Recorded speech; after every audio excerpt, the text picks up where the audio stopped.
going to move over here so I can see a little bit better. Perfect. Thank you so much for inviting me to be a part of the inaugural meeting of Twilight and Power Hour. Because of my schedule change, I was able to become involved with Empower Hour, got into public speaking. I've just had so many radical changes in my life, and tonight I get the chance to share with you one of my favorite topics in the entire world, which is goals. That word doesn't hold a lot of excitement, but I know that my heart space as far as how to help people set really effective goals and reach those goals, this is my jam. This is just what I love. So raise your hand if you have set a New Year's resolution or if you are morally opposed to that terminology, a goal for 2020. Not goals, I don't have a resolution. Okay. A theme. I love that idea. I want to connect with you on a theme. But I think it's impossible to overstate the value of goals. They help us focus on what we want to achieve in our life and move our life forward. But an astounding 80% of the goals that we set go unaccomplished or unfulfilled. And that's kind of shocking, because if we understand that they're valuable and that they're going to move our life forward, why are we so bad at following through? Why do we fail to do that? The answer is actually surprisingly simple. We're setting the wrong goal, and we are failing to ask ourselves the most important question that's actually going to move us forward to achieve the goal that we want to set. So we're going to talk about, I've worked in the field of human transformation, and I've studied human behavior for decades at this point in time. And what I can tell you is I've discovered 5 steps that will not only help you set the right goal, but move you forward to actually achieving that goal. So the first step is a reflection, and then a decision, a question, a plan, and then a mindset. So let's start at the beginning. How do you set the right goal to begin with? You start with a reflection. We do not actually successfully change anything in our life without being in pain in our current reality. So that's a terrible idea, that we need pain to create change, but it's absolutely true. Pain can be emotional, it can be physical, it can be disillusionment, it can be unhappiness, but we require pain to create change. And that goes back to the human brain. Our limbic brain is the brain of survival, right? It is our most basic brain, and it is in charge of our survival instincts and responses.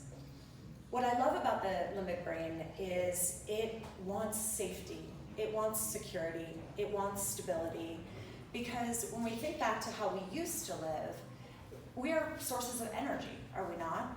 So if it would require more energy for me to go out and make a change than to stay where I am, that's a risk equation, right?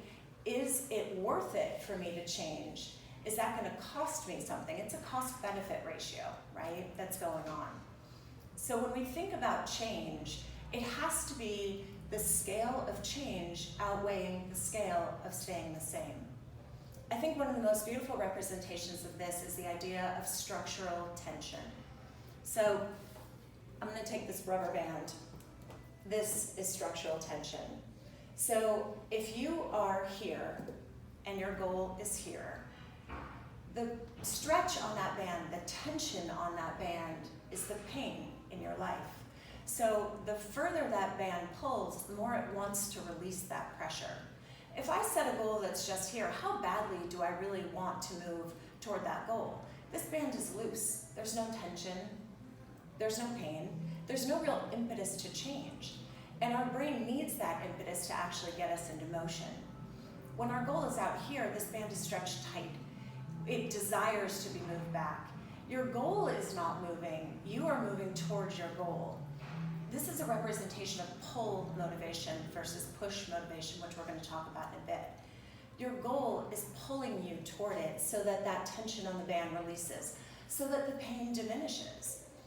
Let's say you're in pain, and because I work in the field of health and wellness, a lot of my examples will revolve around that, but Stephanie works in the field of finance. It could be that you want to save money. If you recognize that your retirement is not where you need it to be, that's painful too, right? So my examples will revolve around health and wellness, but translate that to wherever your goals are in your life. So if I recognize that I need to lose 100 pounds, that's what I need to be healthy in my life. And that tension on that band, I can't bend down and put on my shoes. I can't play with my kids. I have less energy going up the stairs. It is hurting me physically, mentally, emotionally to not be at a healthy weight. So I start the process of losing the weight. Again, I need to lose 100 pounds. That's not moving, but I start to move toward that goal. What happens about halfway through? The band starts to become looser, even though I'm not all the way over at that goal. So what I'm going to ask you to consider when you think about your goals is that point where it becomes looser but you're not quite there. That is the quit point. I've worked with hundreds of clients where their goals are big as far as their health and wellness, but as soon as they get comfortable, as soon as the pain of being that obese or that overweight diminishes, they have no real drive, getting back to the brain. It doesn't outweigh the cost of staying the same any longer. So what I would encourage you to think about as you start working on your goals in 2020 is that band, once you're halfway through, needs to be re-stretched. So in the instance of somebody losing 100 pounds, let's say the quit point is 40 pounds. Maybe their blood pressure has come down, they feel better, they have more energy, they're up and down the stairs a little bit easier. The immediacy of the pain has diminished. So that goal is still there at 100 pounds, but now to re-stretch that band, let's start talking about what your life is going to look like in that new body. What are you actually going to do at that healthy weight? What are you excited about re-achieving in your life that maybe you dropped when you had gained the weight? How are you going to live in that body? What is the goal that now re-stretches that band? So let's think about finance, right? Maybe you have absolutely no retirement savings and you recognize that that's a concern, but you also have bills to pay and you've got a car that's maybe not so healthy. That band is kind of stretched, right? So you work your way toward a savings, you start to pay off some of that car, you start to pay off some of the bills, that band becomes loose again, right? So now the re-stretch of that band is, okay, I want to create financial freedom. I want to actually get to the place where I'm stocking away more in my savings so that I can have that trip of a lifetime. I can take my family with me. I can actually retire earlier than I thought I was going to. Constantly re-stretching that band becomes a huge part of constantly moving toward even that initial goal. That makes sense? Perfect. So when we think about setting our goals to begin with, we need pain. It's a terrible concept, and we don't want to admit it, but look at the place in your life where your greatest pain is, and your most achievable goal actually lies within that realm. That's the goal you should be setting. That's the one you should be looking at. These little ones, there's not much desire or need to make those changes, right? Doesn't mean that they're unimportant, but when we're talking about big changes, big goals, we need that pain and that tension on that band to make a change. So that brings us to a decision. So we have our goal, we've thought about our pain, we've set a goal based on structural tension, and now we have a decision to make. Are you willing? Are you willing to move mountains to achieve that goal? Are you willing to overcome any obstacle, any excuse? Are you willing to move that mountain grain of sand by grain of sand by grain of sand to actually make that goal happen? Are you that willing? Or perhaps you're unwilling to stay in the place that you are right now. What is your willingness level to actually see that goal come about? If you can't identify your willingness, it's very hard to move forward. So Yoda says, do or do not. There is no try. A wobbly commitment is not going to get you to your goal. Trying is not going to get you to your goal. It needs to be doing. And when you are able to say to yourself, I would do anything to make this a reality. I would do anything to take this pain away. I would do anything to change my circumstances. That's where a decision comes into play. And decisions are always, always followed by action. I'll say that again. Decisions are always followed by actions. Inversely, you can look at your actions to see what decisions you actually made in the first place. So, an example of that. Let's say I made a decision to get up in the morning and go to the gym. I set my alarm, I hear the alarm go off in the morning, I hit the snooze button, and all of a sudden, oops, I overslept the period of time that I had to go to the gym. Oh, darn it, I didn't get to the gym today. You know what? I'll go tomorrow.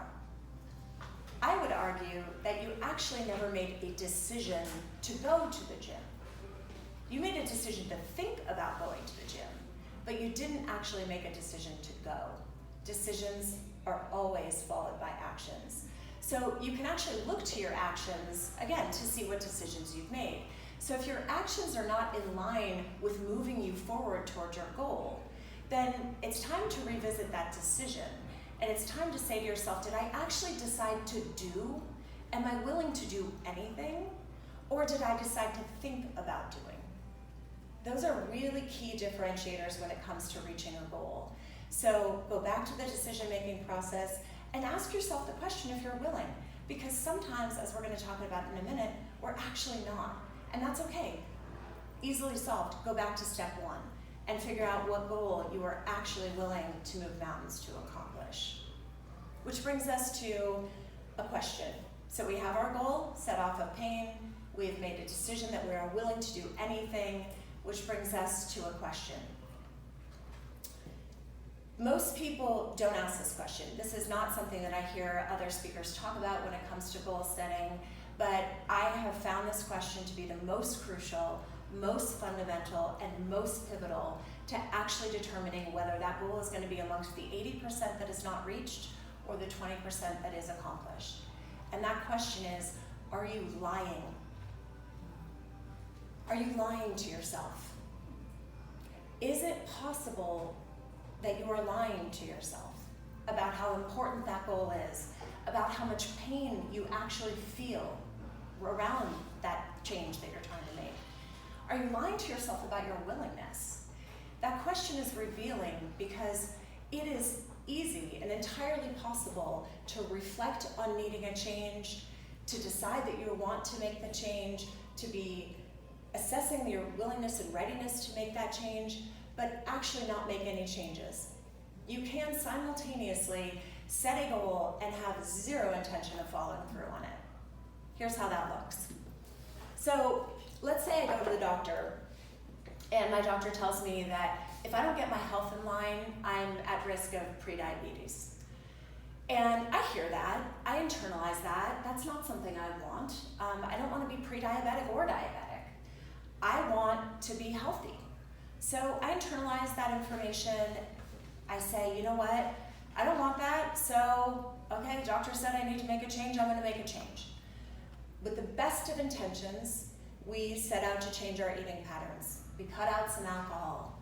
We do that for a period of time, and then all of a sudden the old habits start to slide back in. And we say to ourselves, I don't really understand. I was motivated to make the change. It seemed like I was ready to make the change. What happened? This is what happened. When we are obligated to make a change, it leads to resentment and entitlement. So I felt obligated to make that change because my doctor said it was important to do it. Not because I said it was important to do it, not because I felt pain, not because I reflected on my pain, not because I thought about my willingness, because my doctor gave me some information that made me feel like I should do it. I should have that as a goal. And because I felt obligated, I took some amount of action, which led to me resenting the fact that I was doing it in the first place because I didn't actually choose it. Which led to a change in the behavior that led back to feeling entitled to go back to my regular ways because you know what? I didn't choose it in the first place. So when it comes to choice as far as goals go, it is incredibly important. We were talking about pull versus push motivation. This is my goal, I'm being pulled toward my goal. Push motivation is when somebody tells you that you should want that goal. You need to want that goal. It is important for you to want that goal, but you have not chosen that goal and you haven't assessed that you want that goal.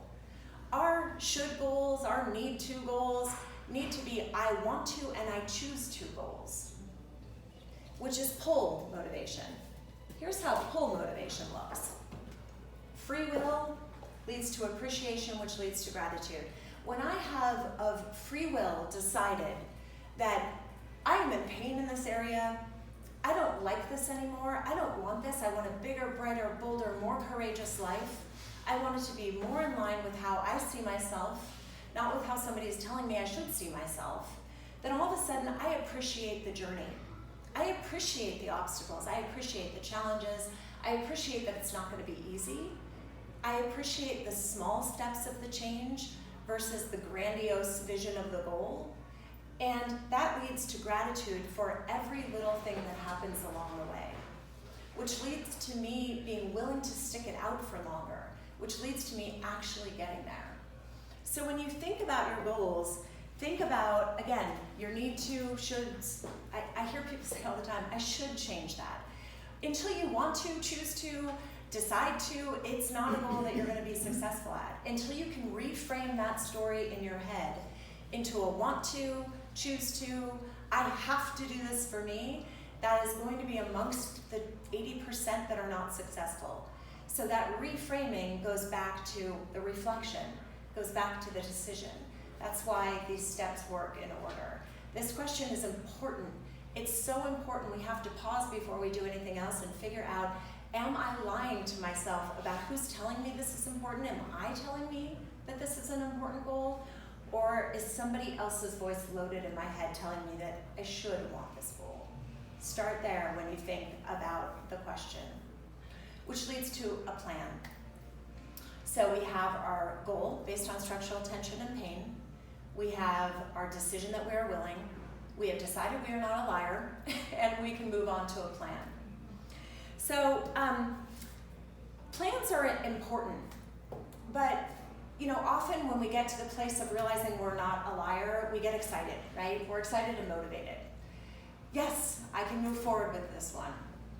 But the truth is that motivation, as Mel Robbins says, motivation alone is crap. It is. It doesn't get you very far, down the road, and motivation leaves us very quickly. Intent leaves us very quickly. So what does it actually take to walk further down that road? It takes rituals.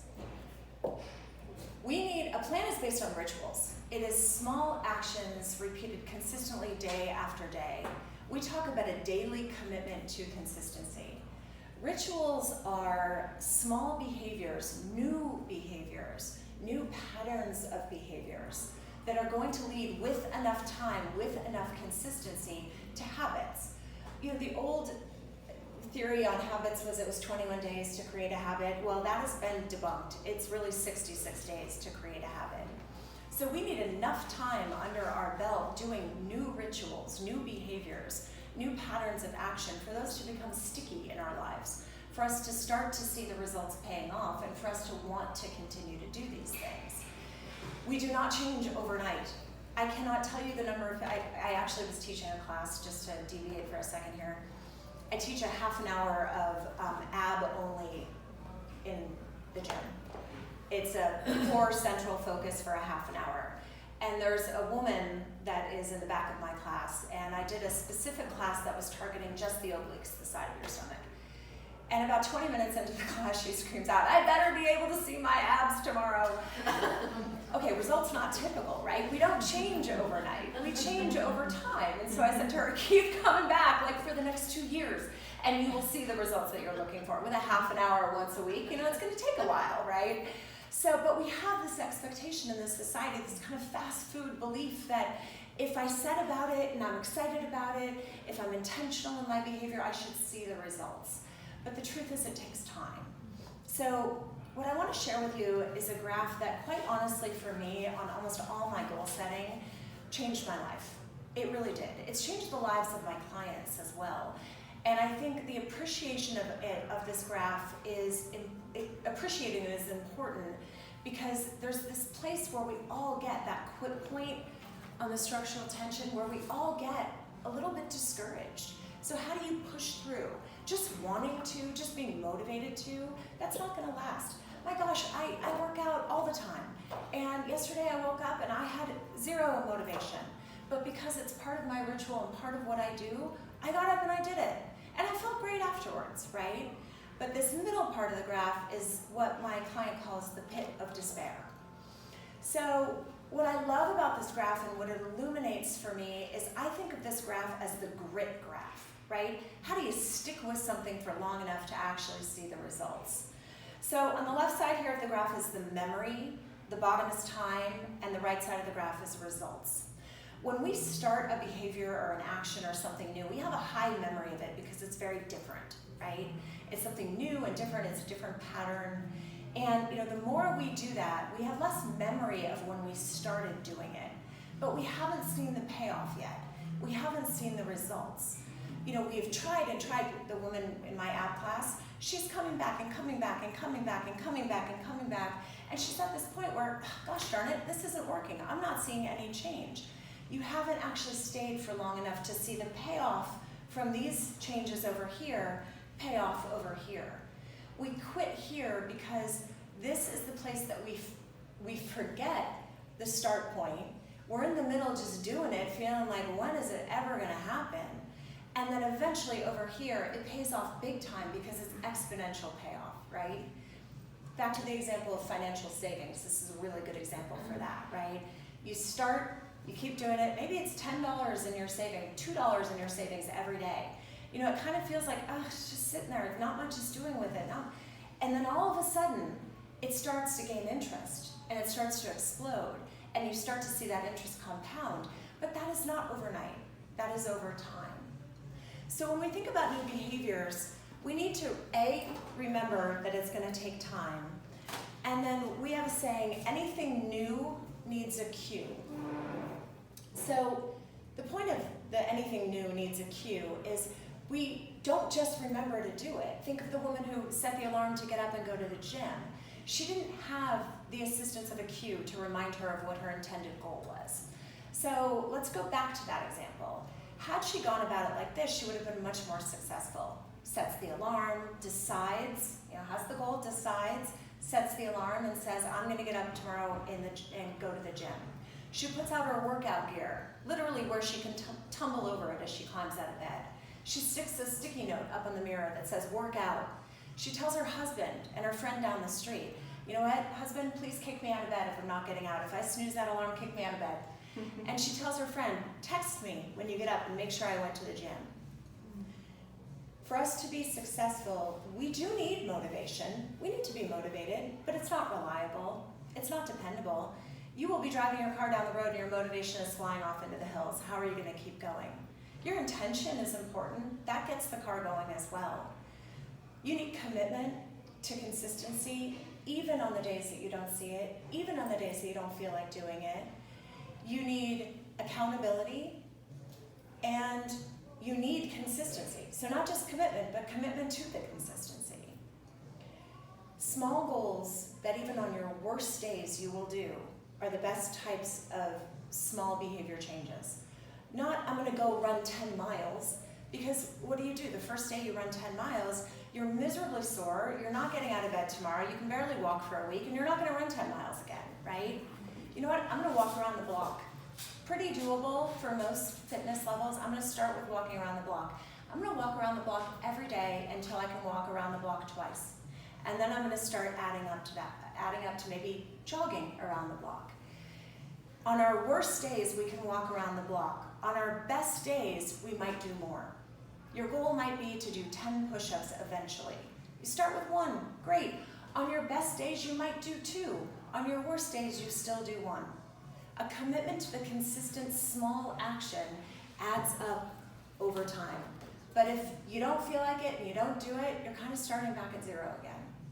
So think about this graph. Think about this, my client calls it the pit of despair, where things haven't quite shown up yet, and recognize this for what it is. Stay consistent, stay committed, and again, if you're not motivated, that's okay. Do it anyway. Which brings us to a mindset. We have our goal, we have our decision that we are willing, we have figured out we're not lying to ourselves about that, we have set a plan, we have cues to change behaviors into rituals which will become habits. Now we need to think about our mindset. Most of us would like to think that we have a growth mindset, but let's be honest, when it comes to goals, most often the very place that we are most stuck on our goals is the place that we have a fixed mindset the most in our life. A fixed mindset states that I am either smart or I'm athletic, I was born that way, there's not much I can do about it. A growth mindset says, you know what, I was born smart or athletic, but I can learn, I can get better, I can figure out how to do this. My fixed mindsets were, I'm just big boned, so I can't lose weight. Nobody really wants to hear what I have to say, so I shouldn't even try. I don't get social media. Those were my fixed mindsets. I stand before you having lost 80 pounds. I run a successful online business, and I share my heart to people through opportunities like this. These were all because I looked at those fixed mindsets and I said, this is the exact thing that's standing in my way. I believe these labels about myself. I have self-identified myself in this way. I've chosen that, and I can change that. I am 100% successful in my life with the exception of one thing, which is embryology. I have been 100% successful at learning anything I've put my mind to, 100%. I've gotten better at it. Maybe it's still not my cup of tea, but I've learned, right? So when we think about our goals, ask yourself, is this a place where you are identifying yourself with a label or an identifier that is standing in your way? Because your identity drives your behavior. If I identify as a procrastinator, then I will procrastinate. When that's a fixed mindset, the growth mindset is, you know what? I am a person who occasionally delays the start of projects. That doesn't make me a procrastinator. That makes me a person who occasionally doesn't do things on a timely basis. If I identify as an introvert, then it's likely I will not expose myself to situations that are social in nature. But the truth is, that's fixed, right? The growth mindset is, sometimes I'm uncomfortable in social situations, but I'm going to work on gaining more comfort in those areas. We can always take places where we are fixed and change them into places of growth. But first we have to look at that fixed mindset and decide to make a change. As women, I just want to lead into the conclusion by really helping you to think about your identifiers and your labels. I know for myself, letting go of labels has been one of the most powerful gifts I've given myself. Recognizing that there might be challenges and things I've not been successful at in the past. Maybe I gave a bad interview. That doesn't make me a bad interviewer. It just means that on that day it wasn't my best. I start to let go of more and more of these labels, and I have lived a freer and freer life. So if you are stuck anywhere, not moving forward on any goal, ask yourself if this might be a particular area where your mindset is fixed, or you're carrying around some label maybe strapped to your forehead or somewhere over your head or placed over your heart that's helping lock you in place where you don't want to be. So in conclusion, structural tension. Choose goals that actually derive from pain, because those are the ones that you're going to move the quickest to resolve. Because nobody wants pain. We don't like pain. We want to change pain. If somebody's yanking on my hair, I want to stop that immediately. If they're just tugging on my hair, I really don't care, right? The greater the pain, the greater the change. Think to your willingness. Make a decision about your willingness. Are you willing to do anything in the entire world to make that better? If you are, proceed on to the question. Is it possible that you're lying to yourself about the pain you're in, or the willingness that you have? Then ask yourself about your plan. Do I have a good plan in place? Have I asked for support? Have I looked to those days that I'm not going to be motivated to figure out exactly what to do in those cases? How do I keep myself moving forward? Do I have enough cues in place that are going to remind me everywhere I look what my intentions are, what my goals are, where I want to be? And then finally, the final question that I often think is the most important: what labels, what identifiers am I carrying that are keeping me in a fixed place where it's impossible to grow when I'm fixed? You can't learn when you're fixed. You need to learn when you're growing. I wish you the absolute best on your 2020 goals. Can't wait to continue to meet with you and see you progress forward, because for some reason this year just feels special. It just feels like one of those years that we're all going to conquer some really major things. So Thank you for giving me the opportunity to be here with you tonight.